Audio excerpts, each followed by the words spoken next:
Yeah, but that was a particular success. This calls to order the meeting of the San Francisco Elections Commission. Today is March 16th, 2016. It is 6:00 p.m. Welcome everybody. Nadia, can you please take the roll? Commissioner Donaldson? Commissioner Present. Vice President Giordano? Here. Commissioner John? Here. Commissioner Ferris? Commissioner Ferris is not. President Rowe? Here. Commissioner Spont? Here. Commissioner Reed? Here. Item 2, general public comment. Public comment on anything not otherwise on the agenda. Do we have any? Not tonight. Moving to item 3, commissioners' reports. Any commissioner reports? I have some things to report. So most of the things are about the open source voting project. So for starters, I met with the mayor's budget office last week. It was a very good meeting, lots of good questions and substantive discussion. And they'll be following up with me in the next 2 weeks. And again, this is to basically help provide them with information as they decide how to budget the project this year. And again, if you know anyone in the mayor's office, I encourage you to contact them and to voice support for funding the project. Also on this topic, there's a rules committee meeting next Thursday, March 24th at 11 a.m.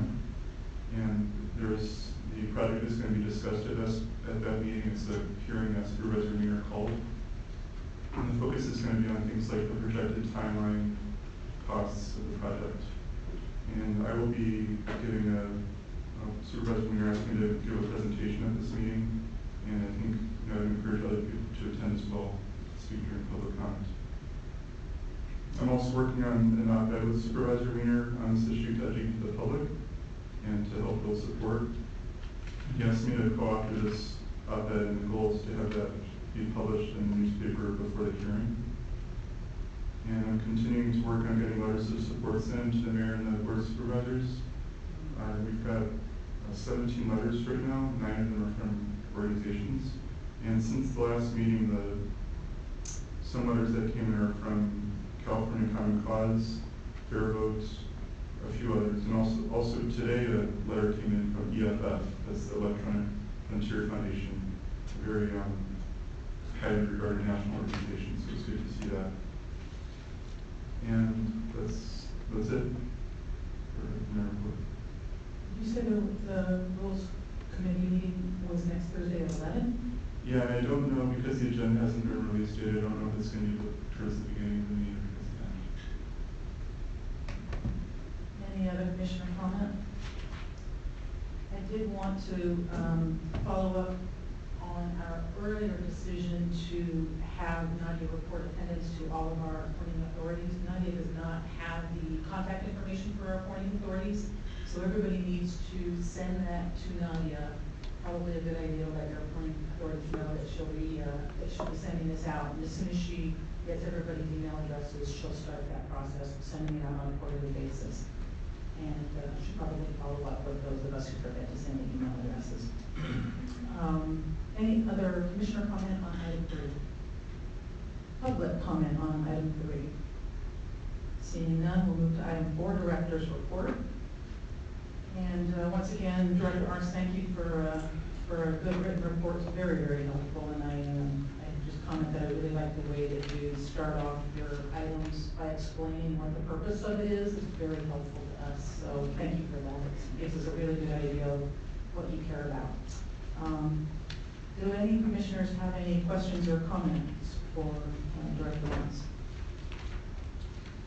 Director Arntz, you mentioned in your February 12 report that you gave the planning necessary to hire nearly 200 additional temporary personnel. Any status update there? Well, I think I mentioned the March one that we had several divisions had hired personnel, and then that'll be ongoing really right week before the election. And even election day, we'll bring in some temp employees from a temp service agency. So the hiring is going, as we planned. There is in May, the Department of Human Resources will be switching over its personnel system. So there's going to be a freeze as far as their processes are concerned. So we're planning around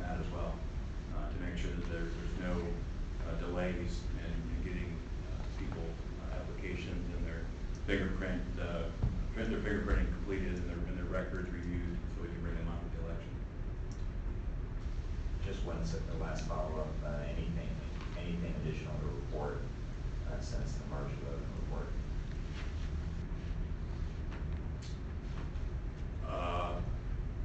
On personnel?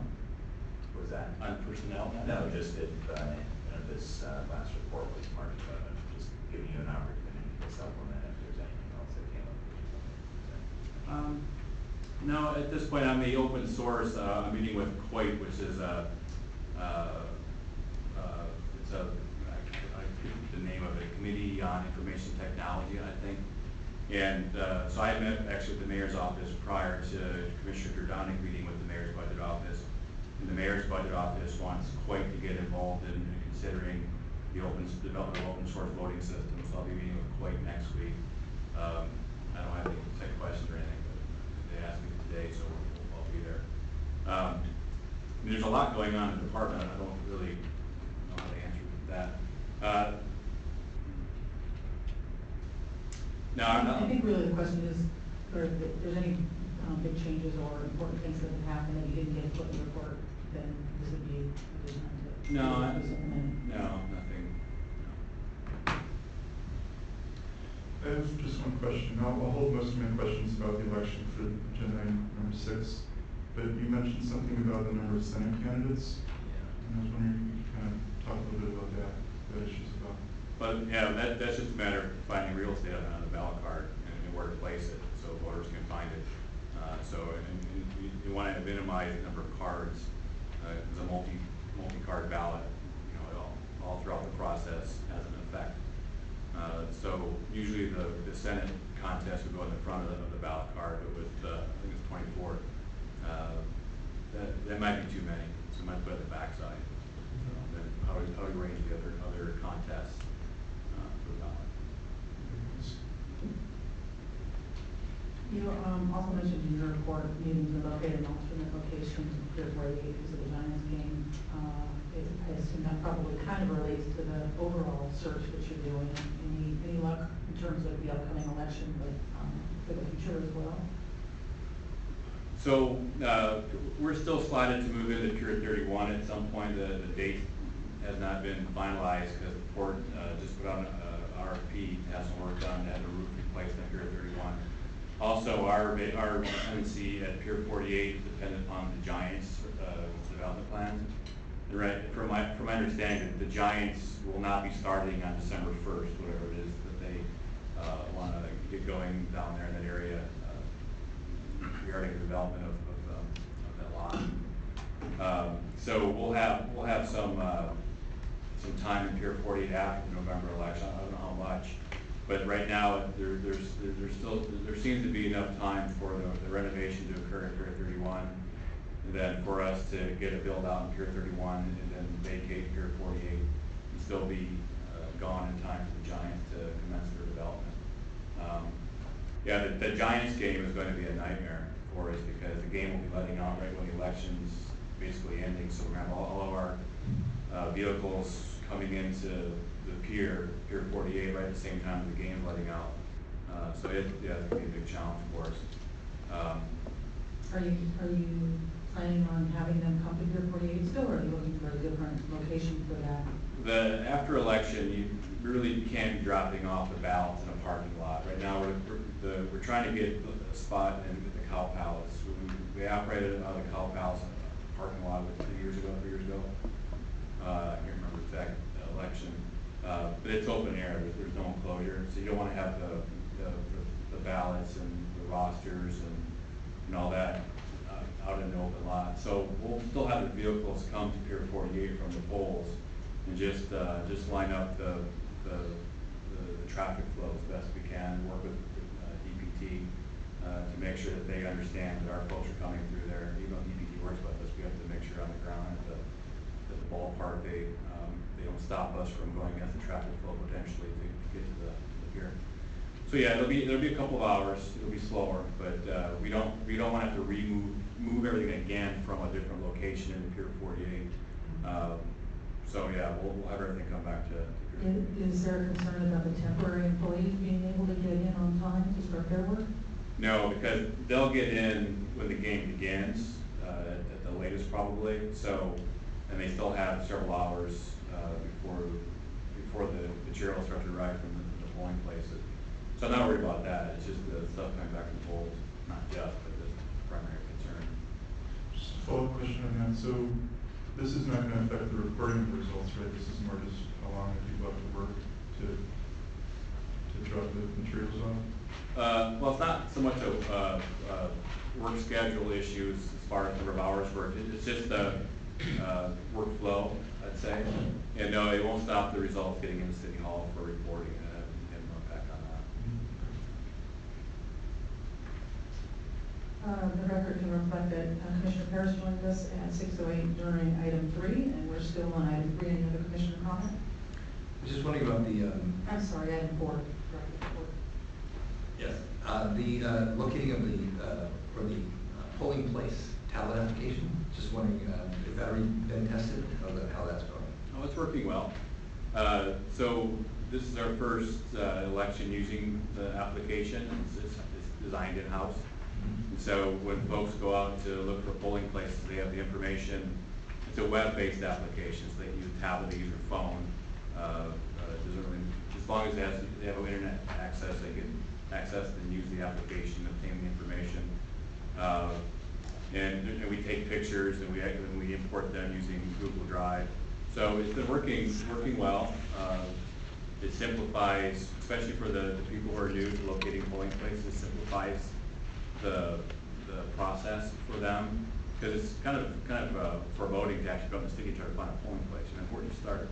So there's steps involved to make suggestions on what they do for A, B, C, D, and then for them to record their actions to create a history of the activity. So maybe we'll see trends in precincts and certain parts of the city we can apply for future elections. But then also to know that we don't duplicate efforts. Then also to keep track if we've contacted a residence or a business, to know that we captured the contact information, we know what was said in the conversation, things like that. So far it's worked out really well.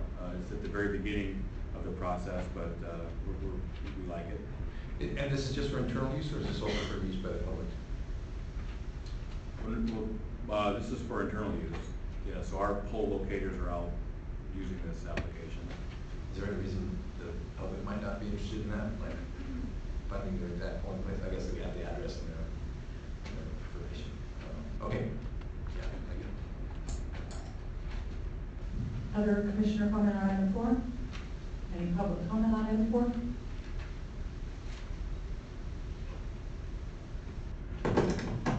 Thank you, Commissioners. My name is David Carey. I just wanted to commend what I saw in the remarks about what Director Arntz is doing to expand the capacity for voters who come to City Hall on Election Day to be able to vote more quickly and be better prepared to avoid long lines and long wait times. I think that may be particularly important in November, and I know that whenever you do things here in City Hall, especially down in the basement, there's an issue about what you're displacing, and I appreciate Director Arntz's efforts to make some changes there. Thank you. Seeing no further public comment on item 4, we move to item 5, internet voting. And we, at the request of Commissioner Dragonic, have a couple of invited speakers on this topic. And before we do that, I would like to have Deputy City Attorney White make a couple of remarks. So I just wanted to say, to make a couple of follow-up comments to what I told the Commission last time. One of the questions we discussed was, what the parameters of this discussion could be. It would be permissible in light of the political activity rules for the committee or for the Commission to pass a resolution urging the Board of Supervisors to pass its own resolution, either supporting or opposing any of the pending measures. And I had told you that I thought that was okay. I did some follow-up research, and I actually think that I was wrong, and that because of the political activities rules, the Commission should confine its discussion today to basically be to sort of to a kind of a factual and impartial analysis of how these measures, if they pass, and that commissioners should not make statements about whether they think that people should or should not vote for the pending measures.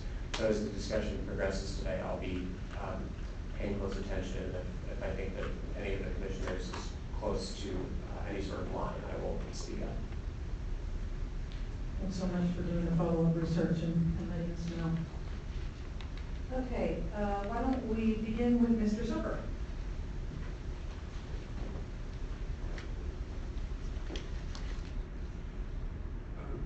Good evening, thank you.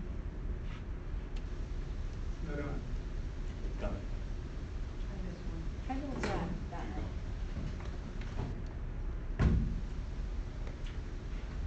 night. Okay, thank you for inviting me. My name is Jim Soper. I am co-chair of the Voting Rights Task Force, author of the website called Comment is Cast. I've been lobbying for open source election systems here since 2005. I'm a former senior software consultant, and I now program mobile apps. I would love to have internet voting. It's convenient. There's potential long-term cost savings once you get everything worked out. It'd help the disabled and some overseas citizens, like I was for 17 years. And this is a personal topic for me, and I'd like to see it happen. In addition, computers are flexible and adaptable, which is part of the problem. And the internet is seductive. Internet voting would be great, only when it's ready, not before. It must be, and I just took 4 items out of a dozen. It must be transparent, audible, secure, and resilient. How do we recover when something goes wrong? Transparent. Internet voting is by definition paperless. You can't see the ballots. There's over 1 million lines of computer code involved when you talk about the chips and the operating system. There's no single human being that can understand the entire system or even a big chunk of it. They cannot understand it. Is this transparent? Not even close.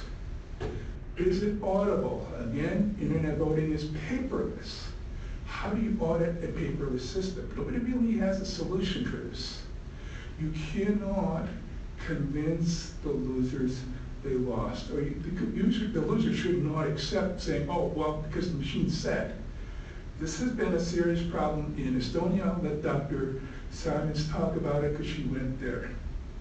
Audible, we're not even close.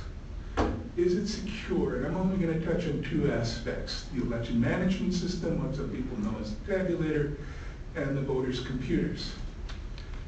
This is a map of the internet from 2005. And it's about 1/3 of what existed in 2005. If we expanded it today, it would probably fill the entire floor.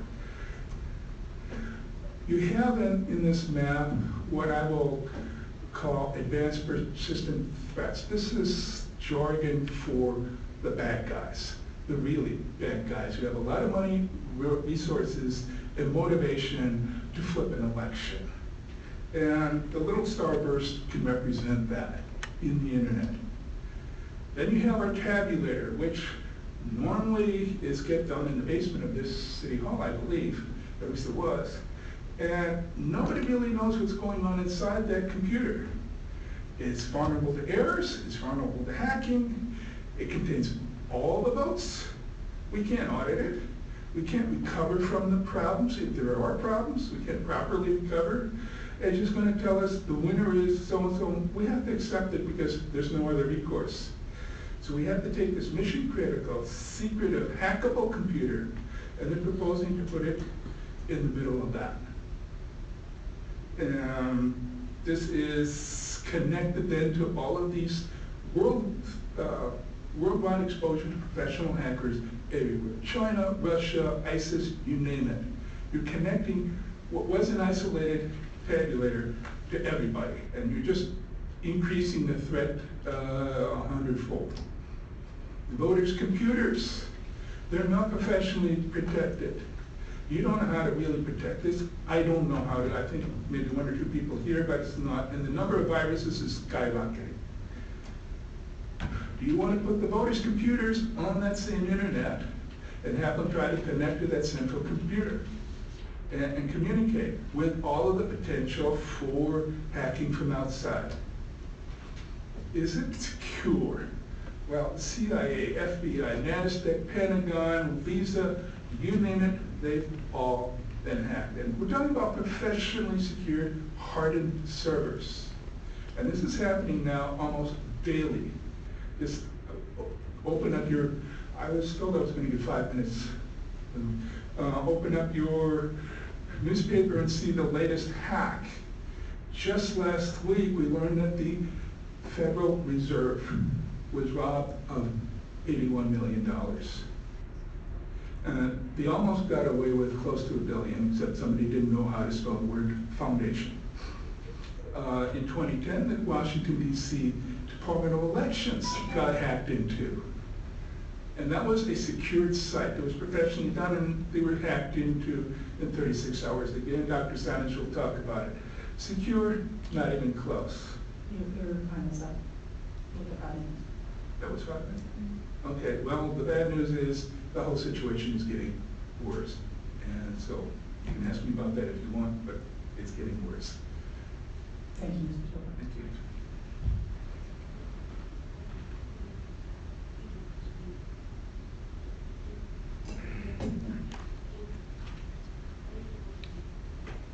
Sorry. I'm not. Thank you. I'm not on this.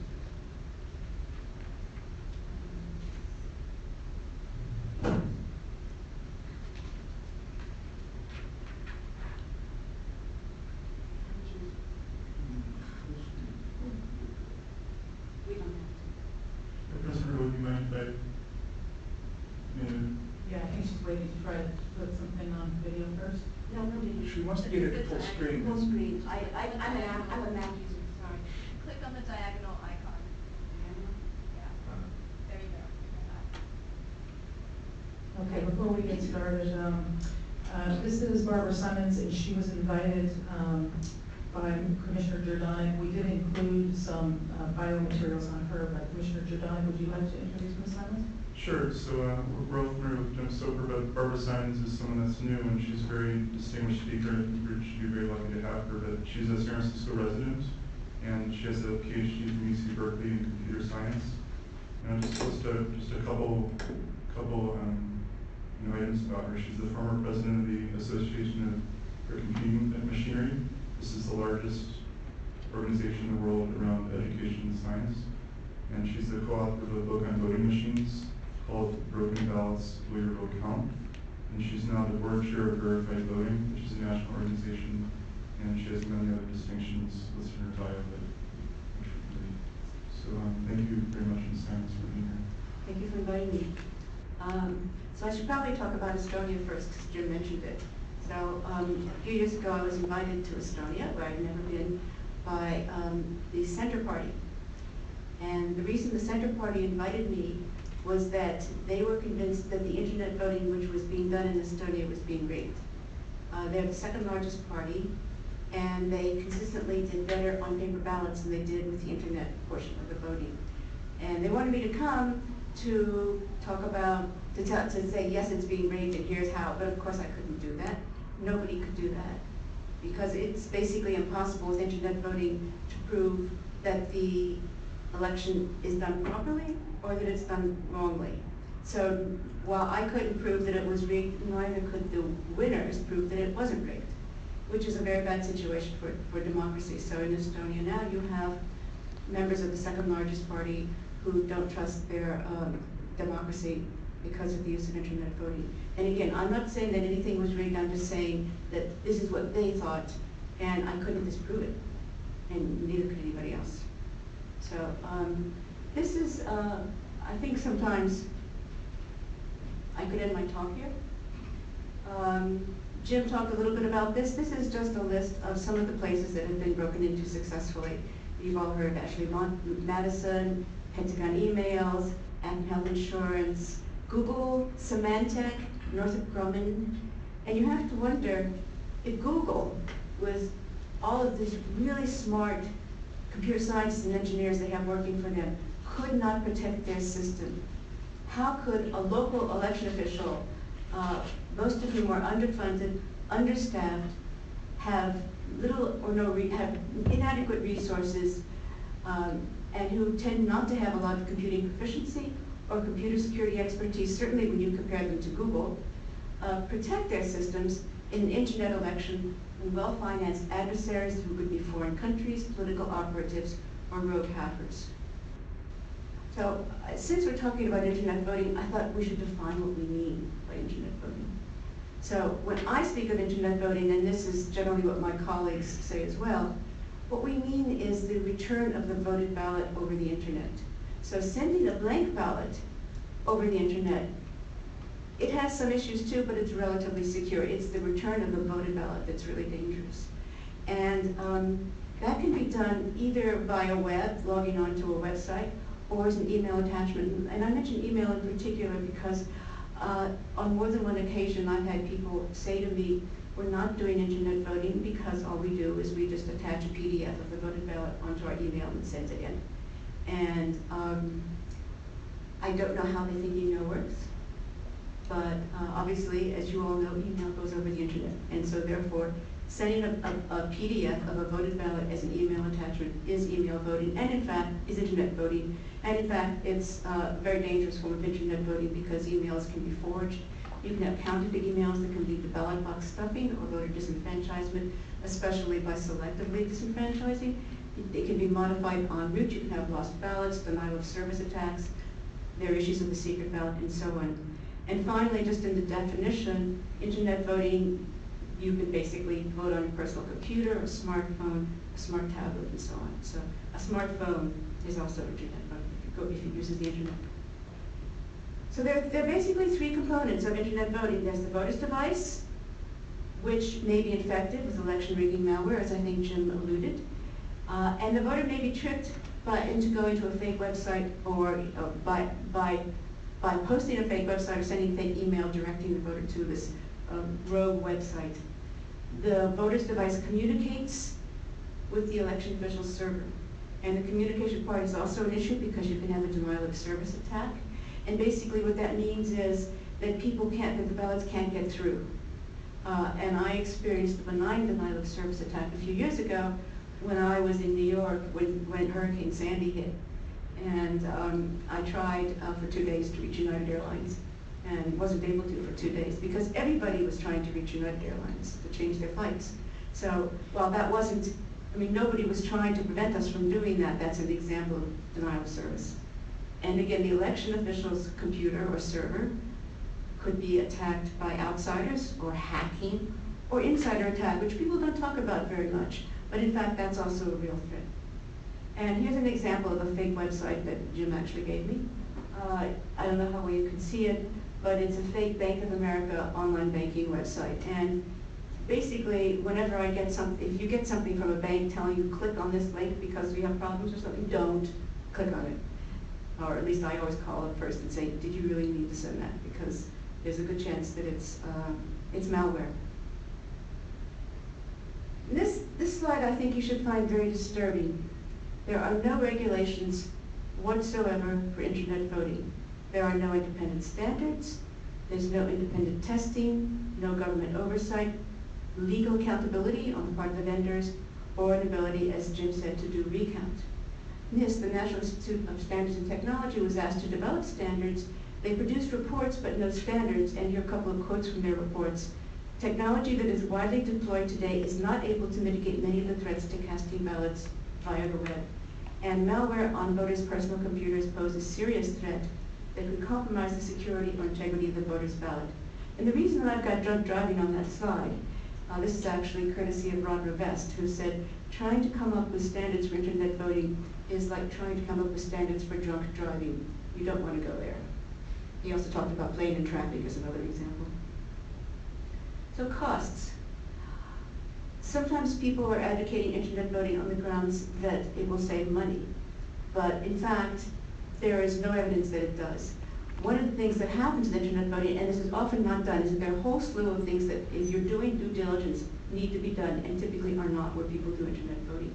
This includes educating voters about the new system, comprehensive evaluation, including review of all hardware and software, mock elections to test systems, thorough audit and review of systems and processes after election, ongoing testing and analysis, because systems change over time and so do threats. So you can't just do one check and say, okay, it's good to go, because the internet is sort of like a living thing, and there are new threats that appear all the time.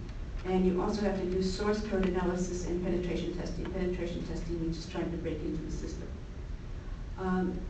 Internet voting in most places is typically an additional option for voters, thereby increasing the cost that way too.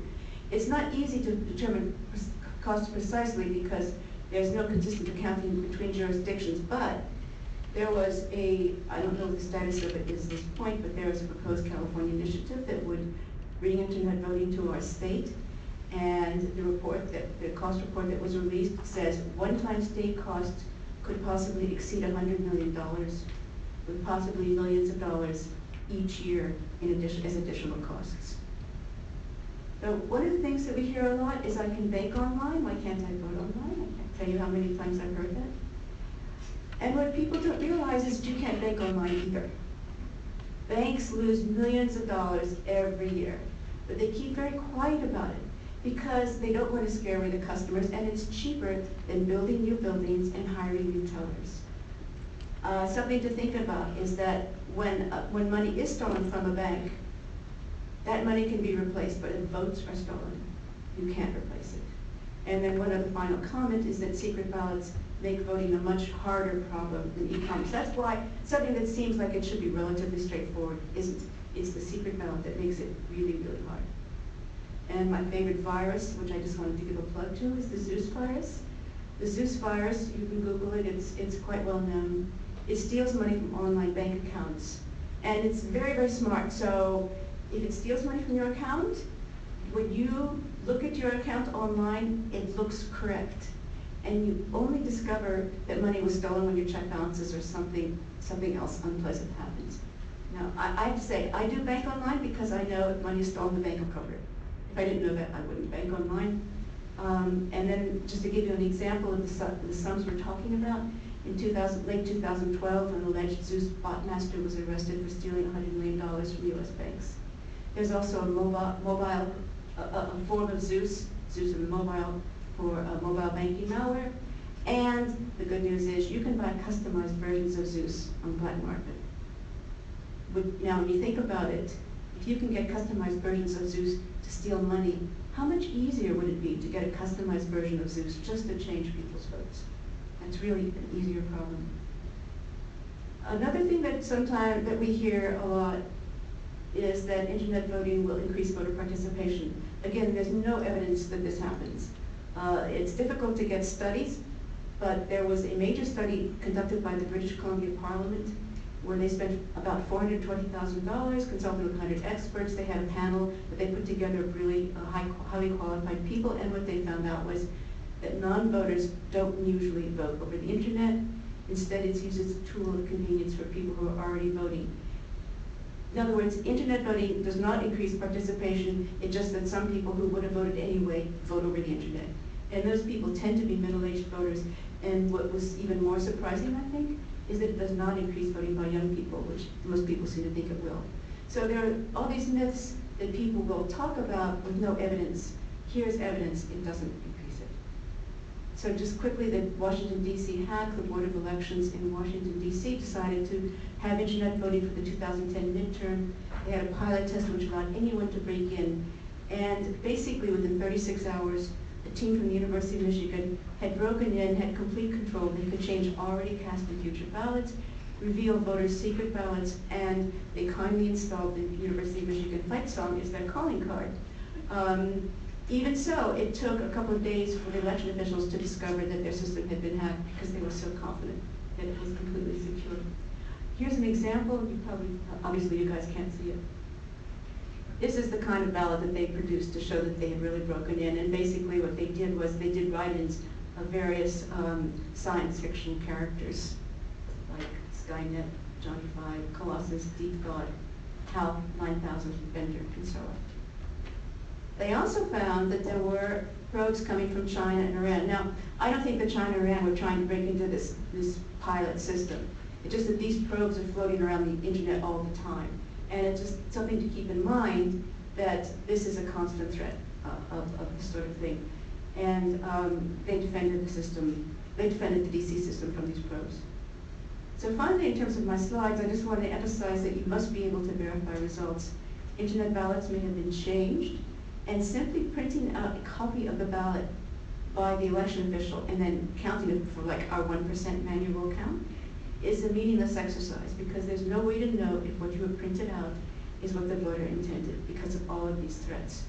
And there's this risk, as we've seen in Estonia, that internet voting, something which is unaccountable, could reduce citizens' trust in democracy. So I want to emphasize that elections are a national security issue, and they really need to be treated that way. And since I have a couple minutes, I just want to add something that Chris and I discussed. In terms of its being a national security issue, I'm sorry I don't have slides for this. I was at a meeting last week where Dr. Neil Jenkins, the Director for Strategy, Policy, and Plans in the Office of Cybersecurity and Communications in the Department of Homeland Security, spoke. And I have a transcript of his talk, and I just want to read to you part of what he said. This is Department of Homeland Security speaking. So based on discussions of our technical expertise at CSNC, we believe that online voting, especially online voting in large scale, introduces great risks into the election system by threatening voters' expectations of confidentiality, accountability, and security of their votes, and provides an avenue for malicious actors to manipulate the voting results. These potential risks threaten the underpinnings of American citizens' confidence in our electoral system and negatively impact the most fundamental rights of all American citizens beyond the level of acceptability. In light of this, CSNC, that's where he works, the CSNC, that's part of Homeland Security, does not recommend the adoption of online voting for elections at any level of government at this time. While the convenience of being able to cast a ballot electronically may be appealing, the potential benefits do not outweigh the serious risks associated with online voting. These risks, of course, include the manipulation of votes and election results, which may not be detectable before officials are sworn into office, loss of privacy and confidentiality of voting results if they are intercepted in transit or stolen from servers and disclosed to the public, or denial of service attacks to the online voting system to delay elections and disenfranchise citizens. So I think I have 30 some odd seconds left. That's it. Thank you so much. Do any of the commissioners have any questions, either for Ms. Simons or for Mr. Soper, or other comments on this topic? Is Estonia still using internet voting? Yes, because the party that runs the country really likes it. And they've been trying to sell it to other countries. I have a question. This whole debate seems very similar to me to what was going on, I don't know exactly how many years ago, 10 or 15 years ago, when the country first started considering paperless electronic voting machines. So I was wondering if you could just quickly summarize what happened back then around those machines, and how is today different or the same as that issue? So in the early 2000s, well, we have Florida to thank for this. First Florida 2000, and then Florida 2002, because in the midterms they had problems too, and that actually got Help America Vote passed. Help America Vote provided almost $4 billion for new modern equipment, and there was a big push for paperless, and that was considered sort of the standard. And people rushed out to buy these machines because election officials wanted to show their voters that they had the best and the newest systems. And again, there were no decent standards. There was no decent testing. These machines went to market way before. I mean, they should not have gone to market. They were badly engineered. Some of them are still in use today. For example, Georgia, the entire state of Georgia votes on paperless Diebold touchscreen machines. There's a video on YouTube. I can send you a link if you're interested, showing how to rig these machines. It was posted by a Princeton University professor who's actually now working in the White House in a security position on leave from Princeton. It was posted about 8 years ago, showing how to rig these machines, and he posted it not to encourage people to rig elections, but to encourage people to get rid of the damn things. And they're still in use in a number of states, but as I say, all of Georgia. So we had a big fight of this, like in California, and we had several secretaries of state who were quite progressive, who basically got rid of them. And I would say today we have quite good voting systems in California because we're basically paper-based. I think there's still some of these machines used for voters with disabilities, but not very many people vote on them. One more question. Has the Secretary of State in California made any statements about internet voting? Do you know? Yeah, he has. I saw him interviewed on KQED, where he came out against internet voting, and I actually made a transcription, which I could give you afterwards. I mean, I could find it on my computer. He said it's a bad idea for security and privacy reasons. He didn't elaborate, but he was very clear that it was a bad idea. Okay, thank you very much for your presentation today. One other question, just to follow up on that. What about the EAC? Have they made any statements? No, the EAC hasn't. Some of us are concerned that there's some pressure on them to come up with standards, even though we feel that you can't come up with standards right now. Obviously, you know, the vendors would like to see these things move forward. Thank you. I did have one more question about the Georgia machines. Sure. Are those Georgia machines internet voting machines, or are they just electronic voting machines? They're just paperless electronic voting machines, so they're called direct recording electronic, or DRE. And we had some of those here.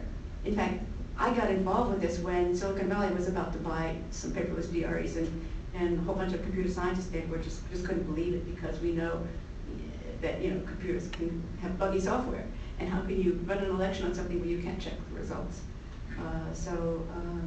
As I say, that went on for several years, but fortunately we've gotten rid of them in California, but not throughout the country. There are still 16 states, I believe, where it's impossible to do a recount, because some or part or all of the state is voting on paperless voting machines. And in fact, an interesting story is Virginia, which as we all know is a swing state. They, until recently, were voting on a machine called WinVote, which has wireless connections in it. The reason it is so insecure that, when finally security people from the state went and looked at them, they could break into them in 5 minutes. And the reason they found this problem was that people were taking their iPhones in and downloading music, and it was interfering with the voting machines. About 30% of the state had voted on those machines since the early 2000s. And they still have some paperless machines there. They still have some really bad machines in Virginia. And when you think about the implications for the national elections, it's very disturbing. One more question. I do know you said that we don't have these machines in California, which I do know. But I do know that we are using, not in this jurisdiction, but others. For example, San Mateo does use Hard Intricivic. Are there any dangers that you think that California as a whole is still facing as far as addressing any kind of internet security issues or electronic security issues? Any big holes in our laws? Well, I was a little bit taken, well, more than a little bit taken aback by these initiatives, internet voting initiatives. As I say, I don't know where they're going, but they do address, if one of them were to pass, it would bring internet voting to California, regardless of what election officials wanted. So that was very disturbing. Some of these, there are still some old machines in use in California, and even these DREs with voter verified paper audit trails, which you can in principle audit and recount, those are difficult to do because they tend to be thermal printed paper, which is in a roll, which is not easy to, what you want is individual pieces of paper you can sort into piles, like you do with dollar bills or cards or something like that. So they're hard to do recount on, and they can fade if they're kept left in the sun. So, as I said, these early machines were really badly engineered, and even when they brought in the paper trail, they did not do a good job of engineering them at all. So I would like to see them all go, and just have what we have in San Francisco, which is paper ballots, an optical scanner, and then you have to check, because the optical scanner has a computer in it. So you have to do an audit, post-election ballot audit afterwards, to make sure that the computer in the scanner is properly tabulating the votes. Fortunately, you can do that because we have paper ballots. And Ms. Simons, can I ask one follow-up question here? You expressed some familiarity with our electronic voting, which, as you stated, is it's primarily for people with physical disabilities. But we use a device called ABC Edge 2, and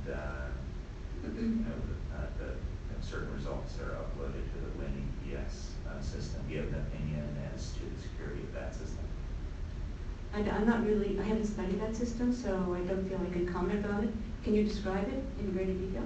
I mean, is it a touchscreen? It's a touchscreen machine, right? It is. Yeah. There's certainly going to be better systems available. There's work going on in Los Angeles and Travis County, Texas, and also the OBC, Open Voting Consortium, I think it's called, which is a non-for-profit, is doing work. And there are various other places where people are trying to develop open source systems that will have good accessibility for people with disabilities, good usability, and good security, and are easy to do a post-election ballot audit on. Can I just elaborate on your question, Mr. John? The system, the Edge system, is one where it's a thermal tape. It's a AVD pad. That's the system there. Right, the thermal, the voter verified paper audit trail is there, yeah. Yeah, those, I just think those are really not good, not well designed, and they're hard to count. Are you aware of current existing available systems that are well suited for persons with disabilities that you feel are more reliable and more secure? We're a little off topic here, so you don't have to answer off the spot off the top of your head if you don't know. But. Well, I mean, there were some interesting systems that were around a few years ago, but I don't think that they've survived. I can tell you one. If I can go a little off topic. One of the things that one of the arguments for internet voting is that people with disabilities can vote from home on their computers. So Oregon has an interesting system where they basically allow voters with disabilities to download the blank ballot at home and then vote it offline. So then the idea is they disconnect from the internet. They can then mark the ballot using their computers, print it out, and mail it in. The reason it's important to vote offline is that if you're online, you're basically communicating with the server, and you really do have internet voting, or almost internet voting. So, and you have a lot of the same issues that I talked about. But when you do it offline, many of those issues go away. As I say, there's certainly work going on, and it's unfortunate that some of these systems aren't available yet. That gives me a question for Director Arntz. With respect to our ballots that go by email to voters overseas, do they have to vote those offline? Do they have to print it out and then fill it in and mail it back, or can they fill it out online? No, in California, you cannot send a ballot back by email. So they can fax it back to us or mail it back to us, but they can't actually email it. Can they fill it out online, or do they have to print it out and then manually? It's not a fillable PDF. They have to print it out. So. Actually, Like I say, California does things pretty well. I have a question. Is fax also susceptible to the same issues, or? Yeah, it is. It's also insecure. I don't know. Do you have any idea how many people do the fax? Not many. Maybe 500, 750 around there. 1,000 for a heavy election. We only have around 5,000 overseas voters in San Francisco. We don't have as many as some counties do. Can they also print them out? They can print them out and mail them in by mail too, of course. Yeah. So like military voters, there's something called the MOVE Act, which was passed in 2009, which requires all states to provide blank ballots to military and overseas voters at least 45 days in advance of the election. And the idea there is that, again, they print it out, fill it in, and mail it back. And for military voters, there's free expedited mail. So given that it's 45 days in advance, it's really possible for military voters to get their ballots in by the deadline. Some states have actually extended the deadline as long as it's got a postmark of election day or earlier. So in some sense, internet voting for military voters is like a solution in search of a problem. Any other commissioner comment on item 5, internet voting? Yes, I do have one new question about the future of internet voting. Most people believe that eventually it will come sometime in that future that we're not sure about. Are there any existing technologies that aren't necessarily off the shelf? Because we're clearly talking about the realm of off-the-shelf, build it yourself, open source voting systems, or those that currently exist. But are there any new technologies that are in development any new encryption softwares where you can actually see that horizon where it will come. I mean, I know that the iPhone now has the fingerprint, which I know isn't 100%, but a step. Is there something out there that you see, like, this is now the beginning of that? Well, of course, with the iPhone fingerprint, all you're talking about is potentially authentication, which doesn't deal with the security issues. There are some systems. I think probably the best one, or the best known one, is called Helios, which was actually developed by a former student of Ron Rivest, and that uses encryption, and it basically does end-to-end encryption. It's interesting because Benedita, the person who developed the system, says it shouldn't be used for government government elections because he's afraid of viruses on the voters' machines. Even though people can, in principle, check that their vote was recorded accurately, most people don't. And of course, encryption is a sort of a complicated thing. And one of the concerns is that we want to make voting transparent so that people feel they understand what's happening. And if it depends on this sort of complex mathematics that people don't understand, they may or may not trust it. So there's work going on using encryption, definitely. As I said, Benedito is Ron Rivest's student. Ron Rivest is very outspoken against internet voting, very, very outspoken. He's the R in RSA, if you know what RSA is. It's a major encryption thing. And as I say, Adina is too. So ACM, the professional society that Chris referred to, that I was president of a while ago, I convinced them, because they were using internet voting, they were using basically, I don't know what's the kind of system, I convinced them to use Helios because I felt it was more secure. But I wouldn't advocate that for any kind of really important election. I mean, I don't know how many people want to steal the presidency of ACM. I don't think it's a large number of people.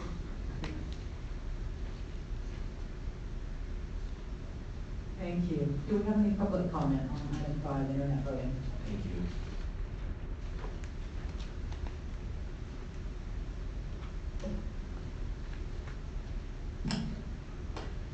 Hello, Commissioners.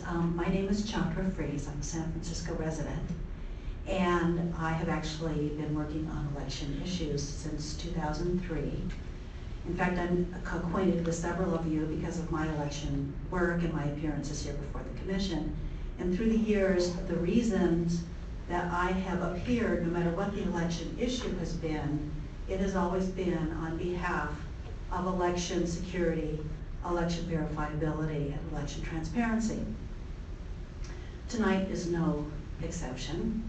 You have heard from Dr. Simons and from Jim Soper that internet voting fails on all 3 of these counts. I would like to add my voice to theirs and urge the Commission to do whatever it can within the scope of its work to prevent, discourage but prevent internet voting from coming to San Francisco. Thank you.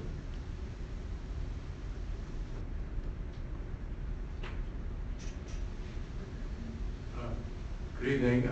My name is Richard Tam. I'm a Berkeley resident, but I'm very involved in election protection. I would like to pass out a packet of articles to the 7 members of the committee if I can.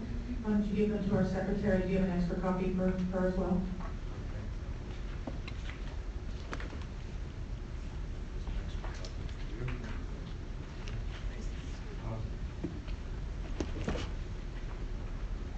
These are a series of articles that indicate the dangers of internet voting. It includes an article by Barbara Simons, who just spoke.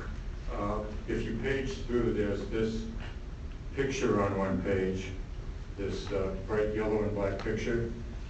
Just beneath that picture is, a lot of this could be kind of dry and, just arguments.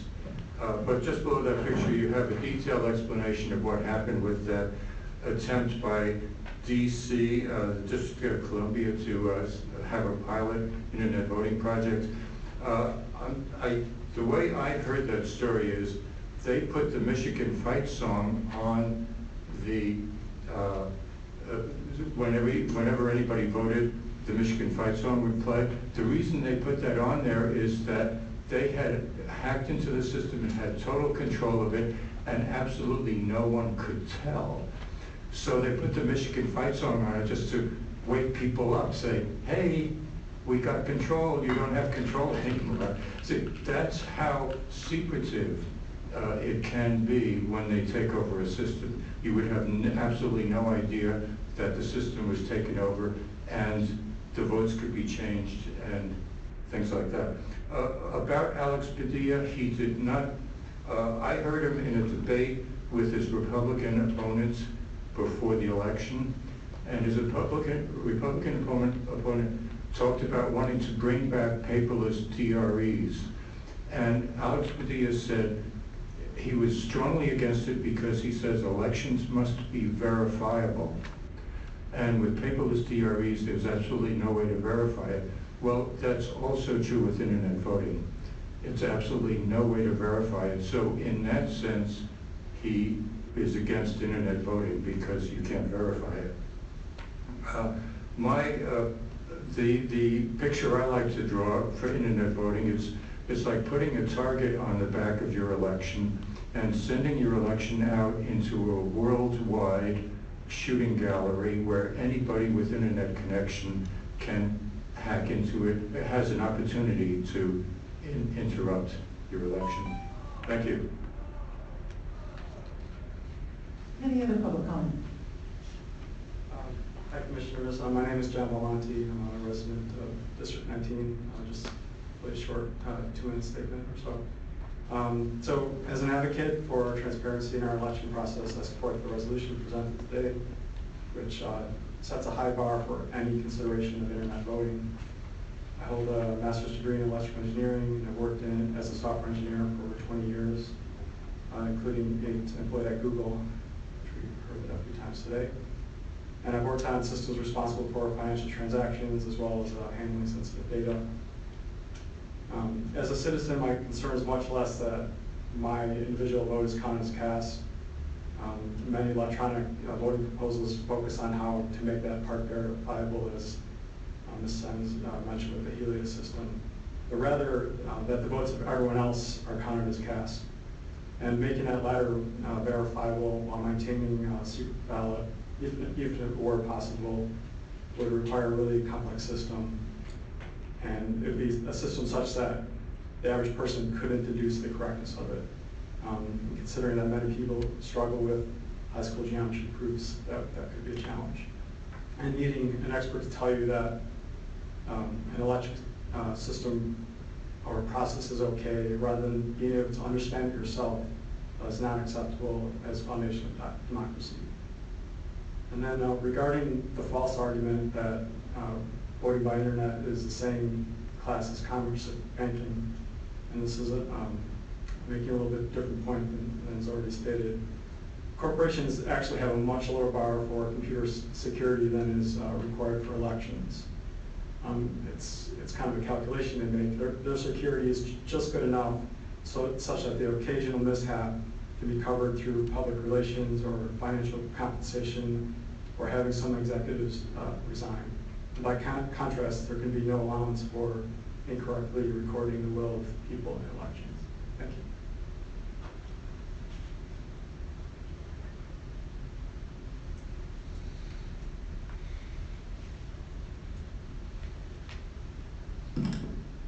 Hello, Commissioners. My name is Brent Turner. I'm here tonight, not in my usual role with the California Association of Voting Officials, but rather as the voting chair for the California Democratic Party Disabilities Caucus. I hate to rain on this parade of scare tactics regarding open source, rather strike that, internet or smartphone voting.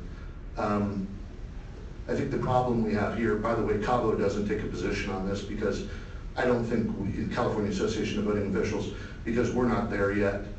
We have got to keep our focus on open source as the foundation of voting systems. I appreciate Dr. Simons when she mentions my previous organization, Open Voting Consortium. Yes, we did pioneer this entire area. So the experts have been here before you previous. Dr. Simons also failed to mention the All-for-One system that was deployed in New Hampshire that's operating on open source currently and conducted the primary and will conduct the general. There's a couple statements here I handed in to you. One is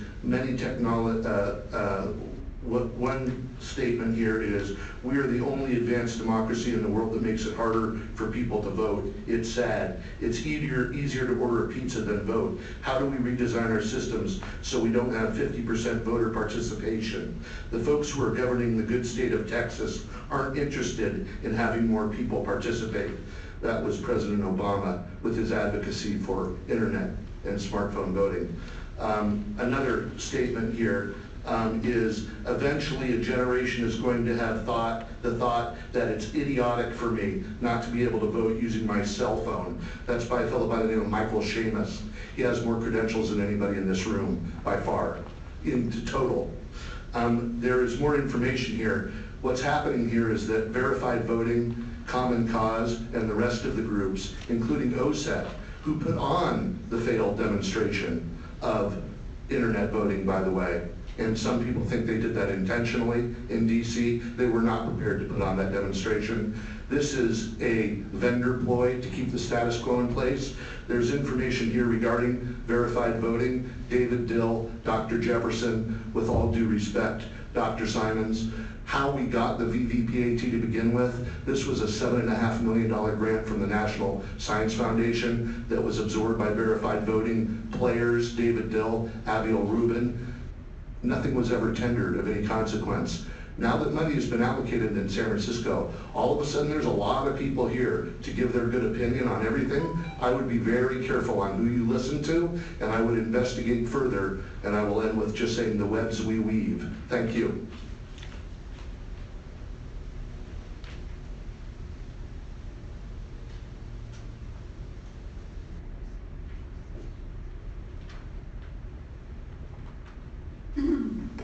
I thank you for making time in your agenda to consider this important issue. My name is Meg Holmberg. I have no technical background. I'm a social worker and a curriculum developer, but I imagine that some of you are also from non-technical backgrounds, so I hope what I have to say will be helpful to you.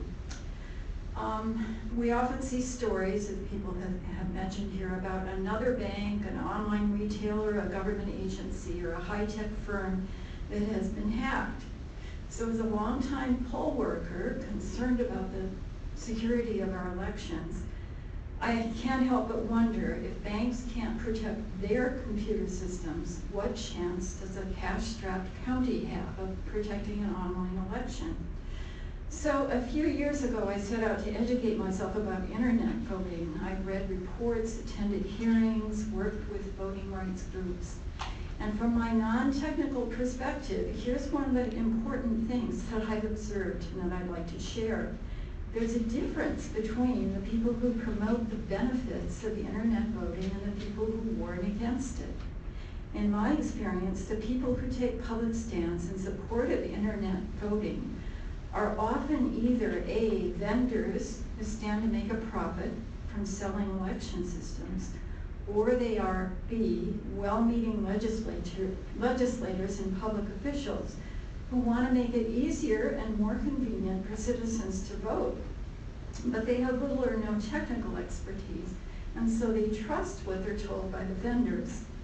So as an example, a few years back, at an assembly hearing I attended in Sacramento, the people testifying in favor of an internet voting bill turned out to be executives from Democracy Live, a Seattle-based internet voting company. Then after the hearing, in an informal conversation with the chair of the elections committee, he told me with total conviction that, quote, internet voting is inevitable, and besides, we have to join the 21st century. Later, I learned that before joining the assembly, he had studied sociology and public administration, and then taught college-level political science, which is absolutely fine. but compare that to the people who've spoken out against internet voting. They are some of our most highly respected computer scientists and cybersecurity experts. They include Dr. Barbara Simons, who spoke to you earlier. They also include more than 30 prominent computer scientists from Lawrence Livermore Labs, UC Berkeley, Stanford, Carnegie Mellon, and many other well-regarded institutions. They have all signed a statement, which you can read online, which draws this conclusion. The internet has the potential to transform democracy in many ways, but permitting it to be used for public elections without assurance that the results are verifiably accurate is an extraordinary and unnecessary risk to democracy. Thank you.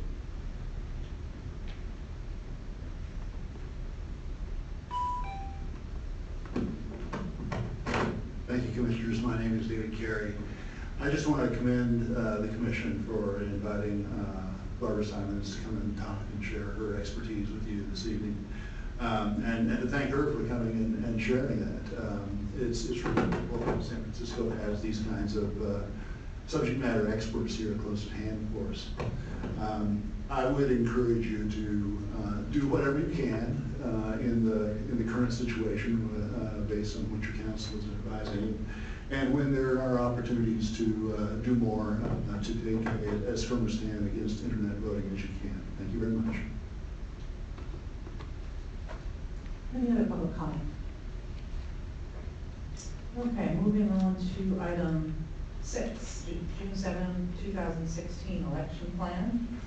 These materials have been submitted to everybody. I think that the election plan is pretty self-explanatory, so John, if there's anything in particular that you wanted to point out to us, please do, but otherwise I think we'll move straight to questions.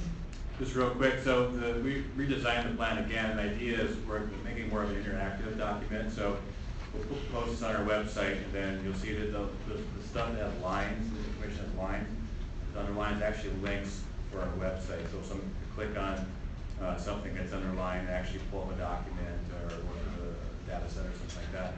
So this is an evolving endeavor on our part. So that's why you're seeing the different design compared to previous election plans.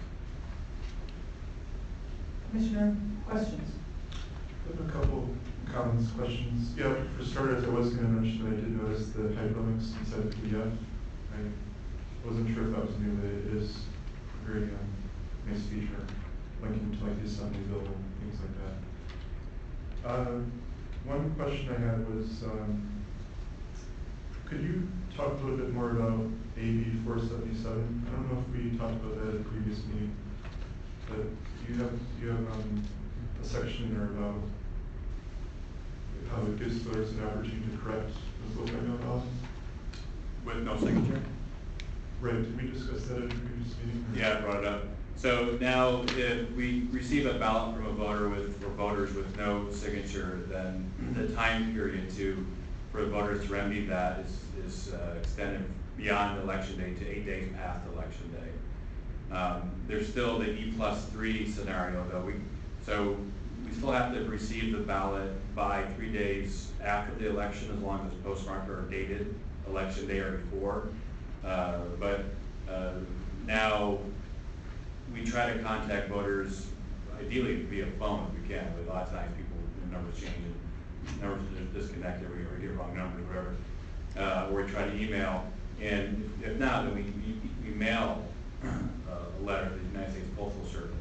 So now if we don't have a phone number, valid phone number, email, or valid email address, we can still mail someone notice that their envelope was not signed, so they can either come in and sign the ballot, download a form from our website, and we can mail them the form. We'll mail the form in the notice. So there's different avenues they can take to actually get a signature to us, so we can open up and count those ballot cards. And then also when people go to our website on the ballot status lookup, we'll actually have a message there if their envelope was unsigned, provide information on how they can remedy the situation while they're still on the site, without having to contact us further. Thank you. And And I have another couple questions related to this. So I spoke again with the gentleman that sent an email to the commission before our last meeting, and he said that he did not go into the department to check the signature, so it may have been another person. But there were a couple of questions he wanted me to ask, and one was, assuming that someone like him is going to vote by mail again, is there a way that he could vote by mail to make sure that his vote will be kind of like, would he mail it in and then use the ballot status tool, and then if it shows a mismatch, he could like go in and correct it, or is there a process that he could use? Yeah, so again, the ballot status lookup will provide information that a signature was miscompared. We'll also proactively provide a written notice in the mail to voters whose signatures miscompare. And we'll provide a form for them to actually send us another signature on that form without having to send a voter registration card. And this form also they can fax back to us as well, not just come to the department and provide it to us. Okay, so then to do that, and that I guess that process is limited by election day, right? It's not the E+3 or the E+8. Is that correct? Or? Yeah, well, E+3 would apply to that. So then, for someone, what would be the advice as to how soon they should mail it in so that you'd have time to check and then post this mismatch, do you think? Well, I can't answer that question, but by the time when we receive a ballot, we usually get it processed and the disposition posted on our website in 2 days' time. Okay. So someone can do the math themselves. Okay. And then also, is there anything that you'll be doing differently from before on this topic of the signature mismatch, or are you going to be, changing your process at all, or incorporating more signatures this time around to kind of address the high number we talked about in the past? Right. So the law just changed. We can incorporate other signatures with it. Yeah. So last election was the first election. Actually, you could use more than the original registration card. So we've already talked to the vendor, looked at our process, and we can have these signature samples more readily available to people who are doing the signature verification process. Our process isn't going to change a lot. I mean, it's pretty solid. And there's, like I said, the final review for any challenge miscompared signature is undertaken by our most experienced personnel. Last week we actually had the fellow for the FBI handwriting and analyst come to our department and provide extra training to folks. In this training, we actually, instead of having just some people go and bring back information to us, we actually had everyone in the department who's involved in signature verification attend the training, so they would get firsthand information from the analyst. Then we also actually reviewed signatures that were challenged from last election with him in the room. And it's people have different signatures that they do, so one term that he used in his career, was that a lot of times the handwriting samples are inconclusive. We use miscompare, so people they get on fire. Oh my God, that's my signature. But they're inconclusive, and so people sign things differently. And like I said last meeting, I think signatures are going to be a continuing challenge. And at some point, there's going to have to be some more process regulation around signatures. And I think at some point too, I don't know how it's going to happen, there'll be a static signature that we can compare against, and then people can apply to documents.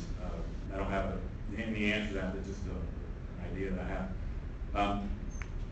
So yeah, I think that in educating the folks who are doing the verification and giving them the nomenclature where they can apply their actions to what they're actually doing, apply the terminology to their actions.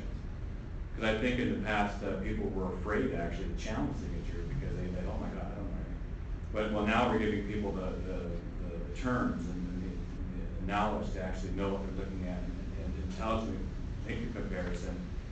And really to have more confidence, but again, the process, it's a three-step process that we have. And so if someone's signature is miscompared on the ballot, three sets of eyes have reviewed it before that final decision is made. But again, the source documents are not the best. And we have one signature. We don't have, one thing he pointed out in his career is that he would often look at handwriting pages of handwriting from someone, several samples of pages of handwriting. We have one signature, two signatures, and that's it.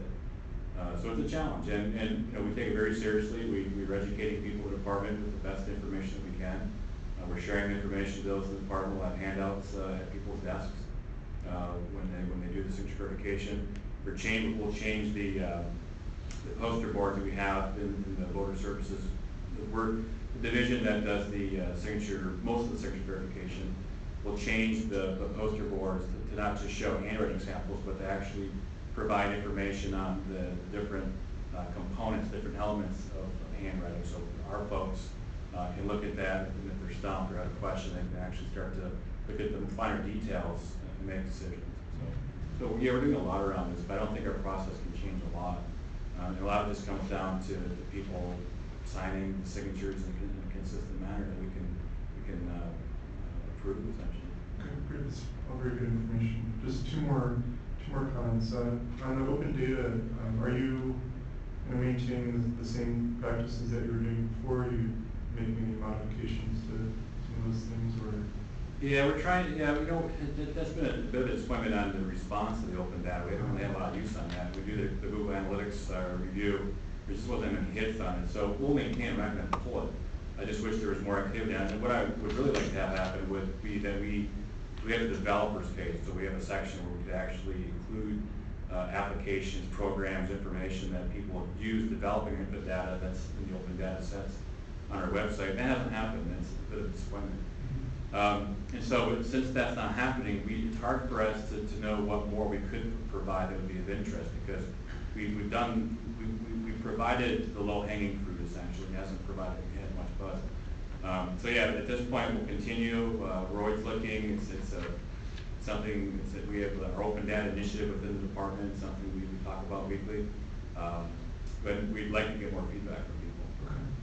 And then lastly, I really liked reading about how you're incorporating some of the information from this Caltech MIT report, and you're using this to kind of increase the resources in certain polling places. I was wondering if you maybe just say a little bit more about that, how you're using that information, or the Caltech. Talk about the Caltech information, or well, how are you in the plan you were describing how you use the advice in this report to allocate more resources to certain precincts based on numbers of voters, is that correct? Yeah, because we're preparing for June, but we'll also have an eye on November, because it's already busy.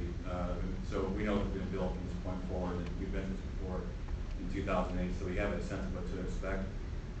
So where we can, we'll provide more resources, but you have to have a starting point. And so we try to think, well, the capacity, not just the materials at the polling place, but also the area that's available at the polling place. So we looked at the area and the materials, and what sort of capacity could they provide service to, and what's the timing of it. The Caltech or the MIT report indicated that 30%, I think it was, of the votes occur the first 3 hours of an election, where in San Francisco, I don't know if that's true or not. I think where it comes at the end of the day than what was reported in the report. So that started the conversation. How can we allocate more resources? How do we trust this information we have from MIT? So that's where we did the time studies of our processes. And we had people, be mock voters, go to a mock polling place, time it, get a sense. And then we looked at, it's in the plan, we looked at the numbers of turnout, and we had to do some finagling because the precinct board boundaries changed, the redistricting. And we just tried to set thresholds where, based on the amount of extra voting booths we have, the size of the polling places, the number of poll workers we could realistically host it or assign to a polling place, where can we provide extra capacity, and that's where it's at. And so June, I won't say I'm not concerned. I want June to run smoothly, but I think June will run well. With the turnout that we can see, there'll be a higher turnout than average for most elections. But it's November, and then so we'll see how things go in June. We've got folks who'll be the feds, some district support folks, keeping an eye on polling places, getting information. We'll try to keep a closer eye on turnout numbers throughout the day at some polling places. and just put the information together, look at everything, look at the MIT report again, and what people have done, and then project that into November. Yes, I thought the plan was an excellent plan. It's very well structured, and I really appreciate the improvements that you made to the plan for each election. It's very good. Thanks. Director Arntz, I had one question that I didn't see, and maybe I missed it, but having to do with the earliest processing of reviewing the reporting, got to reporting preliminary results, but I didn't see anything that said what is the earliest processing of ballots to tabulate. When do we start tabulating? Yes. We don't start tabulating until polls are closed. Okay. We can process, we can get the votes from the cards, we don't actually tabulate though, until after election, So what does that mean? You mean you would stage them so that they can be put through, Right. or you run them through the machine, but you haven't actually tabulated the result? Right. So what's the earliest processing of ballots through the 400 Cs? It's 10 days before election day, Oh. so we can start processing. Okay, I didn't realize that. Is that documented anywhere in here? I don't recall. I think it is. Yeah, is it? Well, actually, it probably is because we have the schedule of observable activities. Yeah, I looked through that too, and I didn't, but I didn't look at that, let's see, before election day. I saw a processing center. Vote by mail processing, is that, let's see. Oh, as early as, let's see. May 23rd. Okay, there you go. 10 Right. Sorry, I missed it there. Thank you.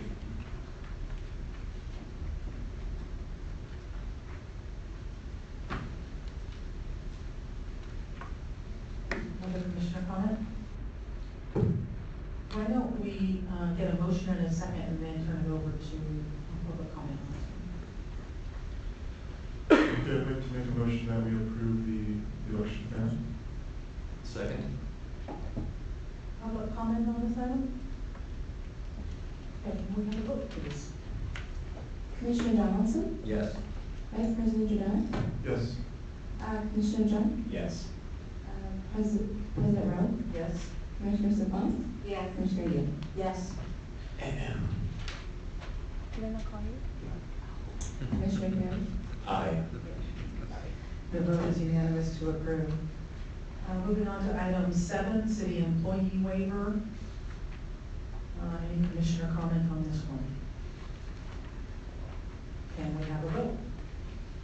Or a motion, excuse me. I make a motion that we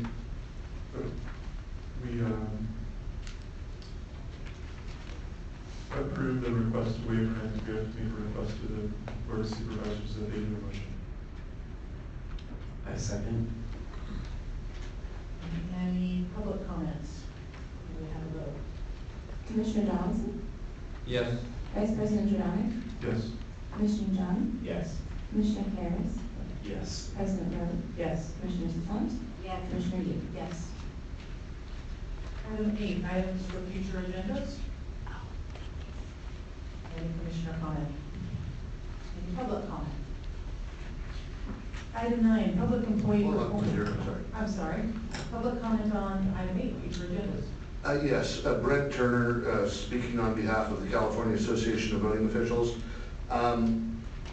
I just wanted to bring up that I think we should be, if there's anything more to be said regarding our position here on open source election systems and moving forward, I think it would be good to bring back Dr. Juan Gilbert, who his open source system was the first in the country to be actually deployed in New Hampshire, which I would say gives him a specific status in the United States. He's been here and been willing to be helpful to the county, even before there was money allocated. Also, Alan Deckert is available. He is known as the father of the open source voting movement in the United States.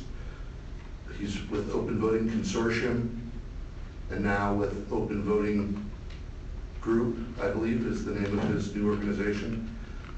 So I would like to see us continue to study this issue of open source voting. I think we're getting distracted a little bit with talk of internet, which is not really a local issue, in my opinion, and even smartphone voting, which is a different subject than internet voting. Some say more secure and robust. But it all comes back to the getting the proper open source foundation in place. So if we could have the experts, just for your knowledge, I'm considered the expert in the United States regarding what we call internal affairs. That means I know the dossiers and backgrounds on everybody associated with this subject in the United States. And I've studied them long and hard. So I know which groups are related to who, who's fundraising, who's working pro bono, and what their different agendas are, and the perhaps nuanced positions they might hold. This gets into very tricky water here when you're talking about displacing the status quo of Microsoft and the vendor games in the United States. So I think we need to proceed with a great amount of caution. What I saw here tonight, with all due respect, was very disturbing, because I know, just like we're calling for the Senate to operate by sworn testimony moving forward, we need to be very careful. When experts show up, when there's money allocated, specifically groups like Verified Voting, who take in a ton of money off pushing hot button issues, it appears to me they're coming in with a Trojan horse of internet voting, but really to position to become the experts regarding the 2.3 million. So we're watchful, and we hope you're watchful. I handed in some information. I hope you take the time to take a look. Thank you. Seeing no further public comment, moving to item 9, public employee performance evaluation relating to the Director of Elections.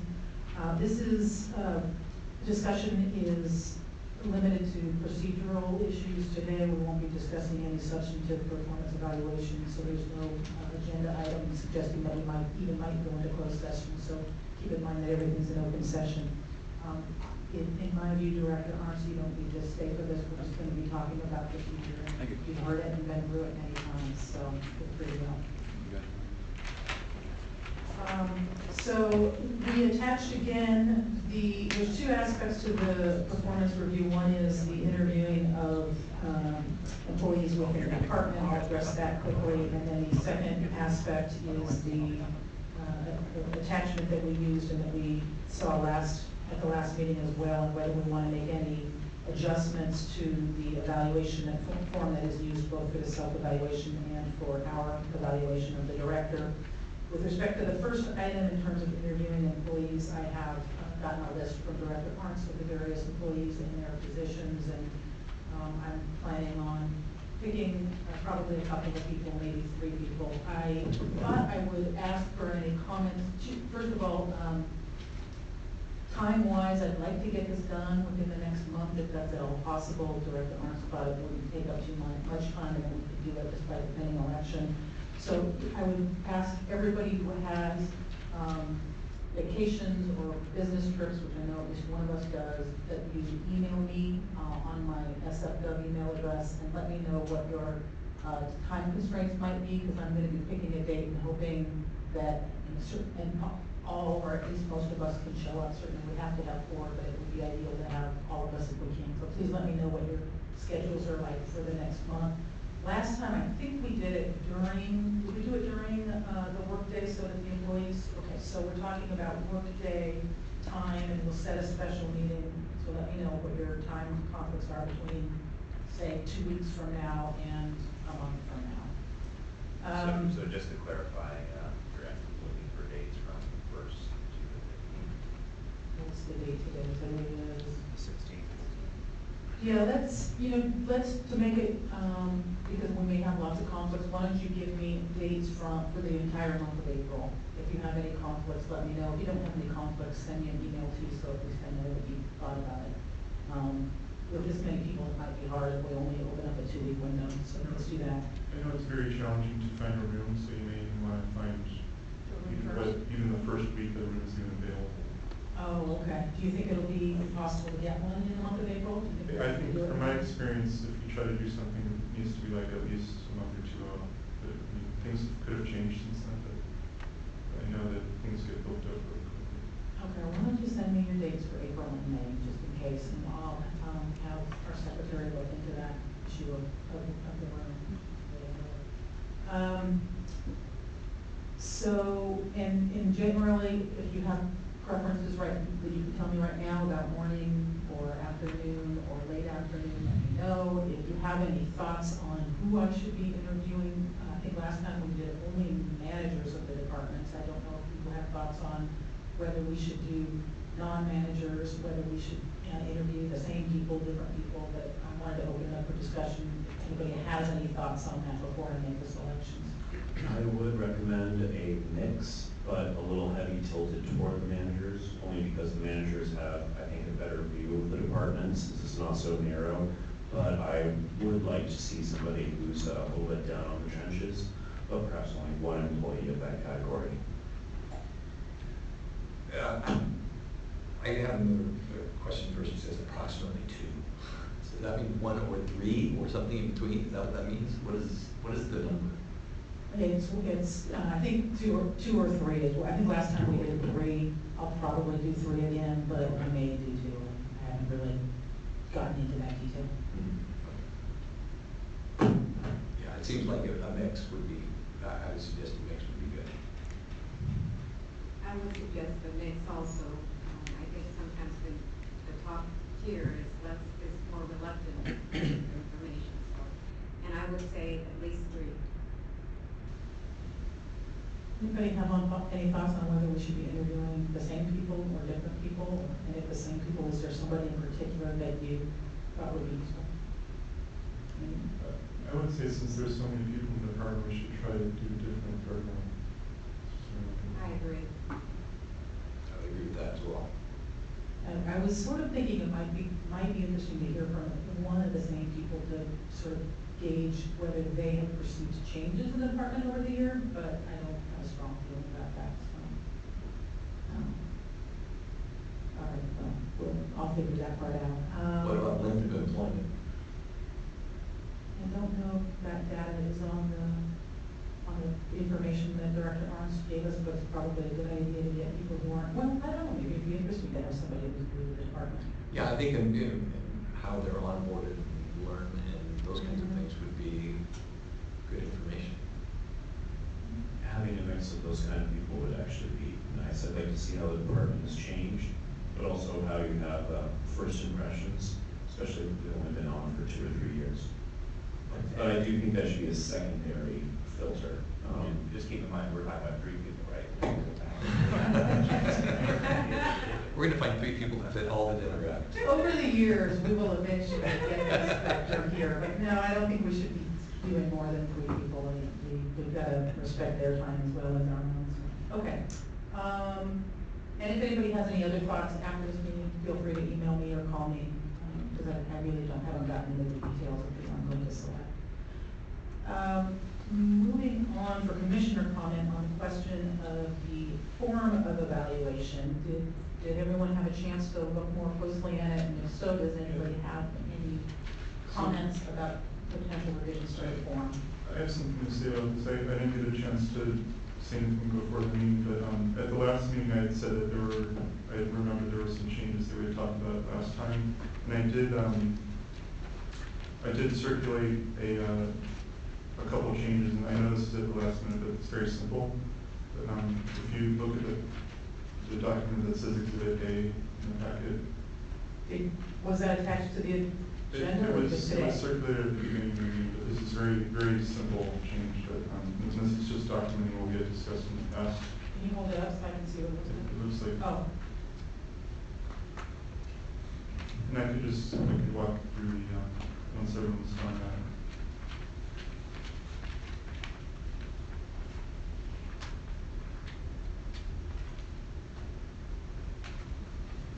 Thank you. Okay, so at the bottom of the first side of the second page, I crossed out question number 3, and this is the question that we had thought was that we did not answer last time because we thought it wasn't something that we could answer.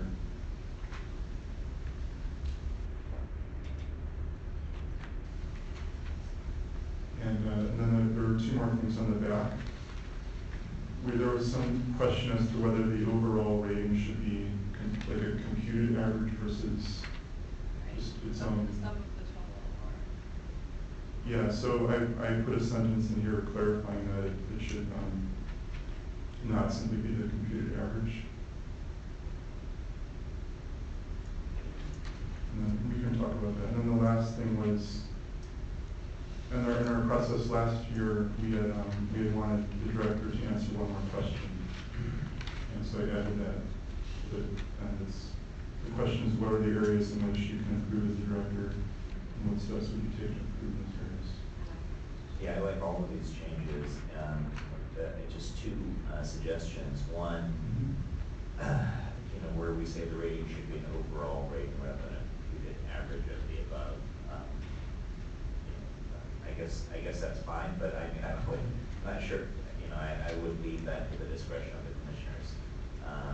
But my second comment, but I don't feel strong about that either way. My second comment is with respect to communication. 2(2) seems very useful, but almost too specific to me. It says effectively interacts with the commission through timely and thorough providing of information. That's an important question, but I would also suggest, if we're going to keep that, another question, which is simply effectively communicates with the commission. Right, because information. How about if we did, I was going to say, what if we just change the language, effectively interacts with the commission, including timely and thorough providing of information? Yeah, that's fine. Perhaps effectively communicates and interacts with the commission, including through timely thorough providing of information. Or perhaps an easier way to put it is simply effectively communicate with the commission. Yeah, right. Well, I'm good with all of those changes, both Commissioner Giordano's changes and the additional comments from Commissioner Jones.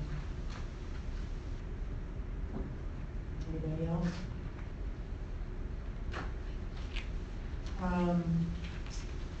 Okay, my preference is always to have a motion before we turn it over for public comment. And I think on the motion that I would suggest on this one is that we, I don't know if we technically have to do a motion on this, but that basically that we get a consensus that we're going to use the form as just revised by Commissioner Jones and Commissioner Jones. Do we need a motion on that?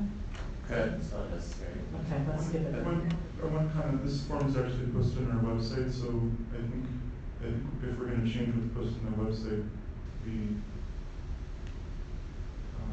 did make a motion last time to post the previous version on the website, so if you want to update it, would we need a motion to change that? Or? Okay, so in that, that's a good point. So currently we have the guidelines for the February 18, 2015 meeting, and we say it has to be reconsidered. So I think either we could take these off of the website, or if we like having it on the website, I think it's a good idea having a motion to say, we'll change it to the, whatever today's date is. Amended, basically. Okay. Anybody have make a motion, whatever your preference is? I'll make a motion that we amend the guidelines and form as we discussed today. Okay, so the motion would be that we adopt guidelines for the evaluation of the Director of Elections that follow the February 18, 2015 guidelines, except change Exhibit A as discussed. Correct. Do we have a second? I second that motion. Any public comment?